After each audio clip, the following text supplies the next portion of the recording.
2010, Inter Milan conquered the world, winning the treble.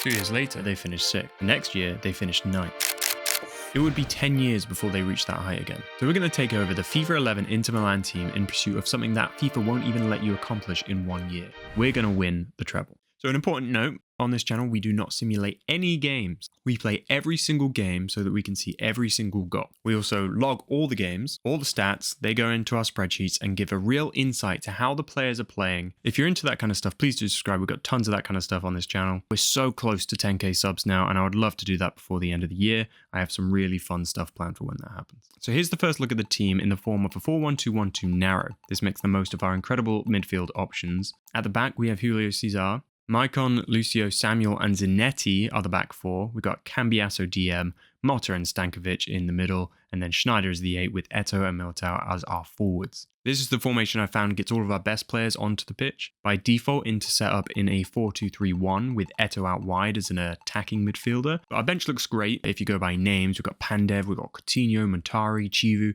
not to mention Mazzarati, Santon, and Biabiani in the reserves. But outside of our starting 11, we only have one player 80 rated and above. So our team definitely needs some improving. We're also severely lacking in Italian talent. Excluding those loaned out, we have 5 Italians in the entire squad. For comparison, we have 6 Brazilians and 4 Argentinians, and they make up the bulk of our higher rated players. In fact, none of our starting 11, all players 80 plus rated, are Italian. Note that in the default for FIFA 11, Motta is Brazilian. He only changed to Italian in February. So this first season is about the rebuild. We got to get Champions League football, so we got to finish in the top 4, and we got to learn how to make the most out of this team. With that in mind, let's think initial transfers. It's worth noting that this team from the treble team already has let a couple players go. For example, Balotelli. Also missing out are Quaresma and Arnautovic, and then of course Mourinho, who's gone to Madrid. But it's my job to replace him. So our main target for improving the bench I actually found was Fred from Fluminense. You might remember him as Brazil's forward in the 2014 World Cup. As Inter had a lot of South American talent and specifically Brazilians, I thought this was somewhat realistic. 79 rated, but with 86 finishing, 86 positioning, and 83 power. He's good, but he's not too good that I have to rotate my 2 main starting forwards, but then he's still good enough to score off the bench and when rotating. We managed to get him 14 million. Improving our Italian core, we went for young centre-back David Astori, 23 years old and 75 rated. Great tackling, great strength, and we managed to get him in for 7.5 million. We also noticed Maicon was up for loan, so we got him in on loan from United. You can't actually buy players listed for loan in this FIFA, so this will be an opportunity to see if the former Italian wonder kid could be our Italian wonder kid, possibly buying him next year. For outgoings, we let 2 centre-backs go, Rivas and Cordoba. An average age of 30 between them and 75 rated. So we now have Astori and Mazzarati as our 2 options. We also let the 30-year-old Honduran forward Tuezo go to Palermo for 4.5 million. Fred now replacing him. Obi, Nwankwo, Mariga and Alibek all left on loan after being tested in the friendlies. Come the end of the window, our starting lineup hadn't changed at all except for including Montari, who played well in the pre-season, but now our team had a few more Italians and a good striking option off the bench. I didn't want to do too much in the first window. I wanted to really test this team before realizing what we had to improve. So this season we'll use what we have and then build later. Friendlies were 2 wins and a draw, by the way, but our first professional game would actually be the Supercopa against Sampdoria, our first game and our first opportunity for a trophy. We had a fantastic start after Maicon put in a free kick, which was cleared easily before it made its way back to him for our first pro goal of the series by Samuel Eto'o on the head, 1-0, 5 minutes in. In the 43rd minute, Eto'o led the press and won the ball, setting up a 2-on-1 with Icardi, and instead of passing to the open Milito, he goes himself and he makes it 2-0. Fred came on for his debut in this game wearing the 18 shirt, a classic Italian 8+1, and on his debut he would be lifting a trophy as we won the game 2-0, silverware in our first game, a clean sheet 2, and a Walter Samuel man of the match with 9.8. So now we've got past the opening final, let's speed things up a little. We lost game 1, and when we conceded first in game 2, we started to fear the worst, but Milito and Eto'o's partnership showed its early signs as they both scored and got an assist for each other, Milito scoring a second later to make it 3-1 in the end.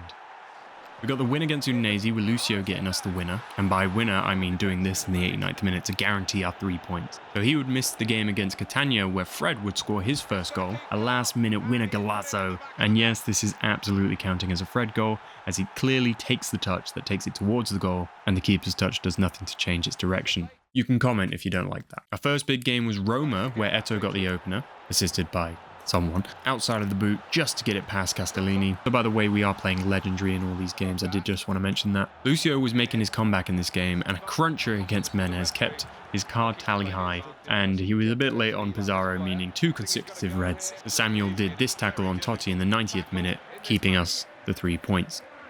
Gazelle, by the way, is annoying as hell. He scored against us here after some dodgy defending as Maserati just leaves his man. Fred got his second goal to get us back into the game, but it was Chekhov's Gazelle and Maserati as the latter was pushed to play Gazelle onside, and he would get the winner, Bari beating us 2-1. By the time we got to 10 games though, we had gone on a little run. Wins at Parma, Genoa and Napoli, and all that took us 2 points off top, just under Juventus sitting there with 7 wins, 2 losses and a draw. Now grab some popcorn for this world-class display from Eto'o against Cagliari. Minute 9, Schneider sets him up for an early header, and a lovely left footer in the 14th just in off the post made it 2. Very quick tackle, you have to work, and he shoots. And then in the 24th, Cambiasso would lift it in for him, a perfect half volley in the 24th minute to complete a sub 15-minute perfect hat-trick.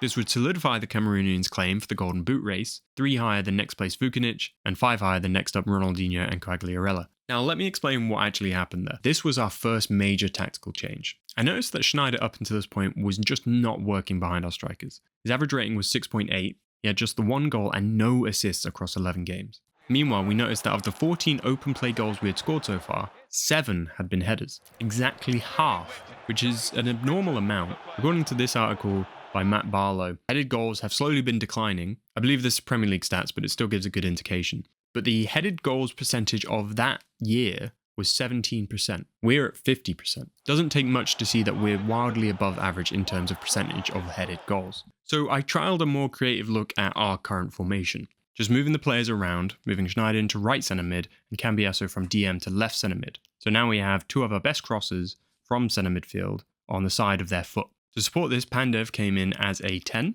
and to support more crossing as well, I brought in Chivu at left back and pushed Zanetti further forward to be the DM. All this to basically exploit the thing that's already working well. And this worked fantastically.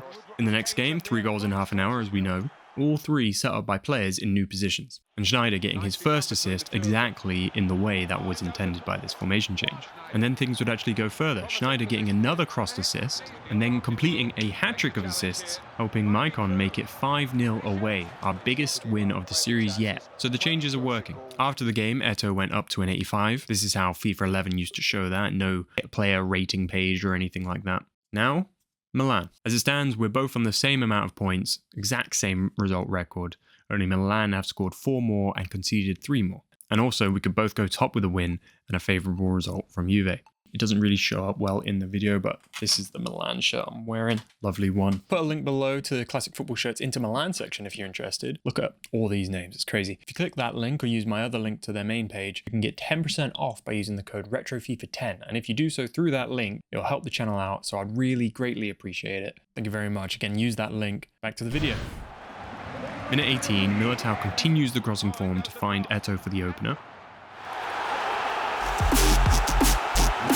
Cambiasso would do the exact same in 37. Eto'o is officially on fire, and that was enough to take us level with Juventus on the top of the table, 4 above us on goal difference. Going into the Juve game 3 games later, we had had a little stumble. We did have a great game against Lecce. Check out this dead ball by Schneider, by the way, absolutely no movement. The losses to Sampdoria and Lazio meant we are now 3 points behind, 6 behind on goal difference. We do have the top goal scorer in Eto'o, he's on 14, and we both had the same amount of clean sheets for our keepers. Going into the game, Eto'o got the opener after a lucky rebound from Buffon, but Quagliarella would get the equaliser.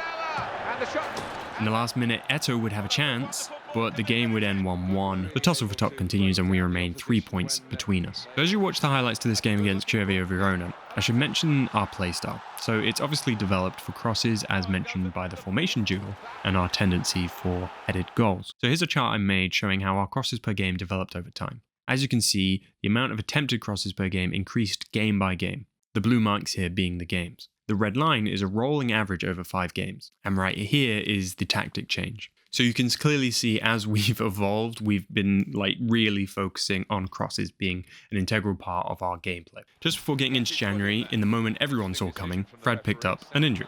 This was against Cesar in a 1-0 loss that put him out for 5 weeks. Milito then got himself a brace against Brescia in a 4-1 win. Crosses on. Whilst Lucio also picked himself his 3rd red card of the season here. Against Lazio we had 2 firsts, a defender scoring as Samuel got the opener, and Maicon got his first in a 2-1 win. And then we had Juve again. Schneider got 1-on-1 and somehow got past and somehow scored, and then somehow also conceded a penalty, getting the goal disallowed, which luckily Eto'o put away. In 66, Samuel thought he could get this and ends up getting a 2nd yellow. Down to 10 again, but we made it through and we got the victory against our title rivals, but that only got us 2 points behind them. It seems no matter how good or bad we do, we're always just behind them. Subscribe if you want to know how this season ends. The next video will be the entire rest of the season. That will include our stat analysis that we do at the end of every season, putting this team into our all-time channel best 11, and most importantly, our title chart. It's already out for members, but if you get 2,000 likes on this, I'll make sure it's out early. Do you think we can win it? And who would you sign in this place, if anyone at all? Those are all the questions I want to see answered in the comments. 2 points behind Juventus, identity found. The real test begins next. Thank you so much for watching, and I'll see you in the next part.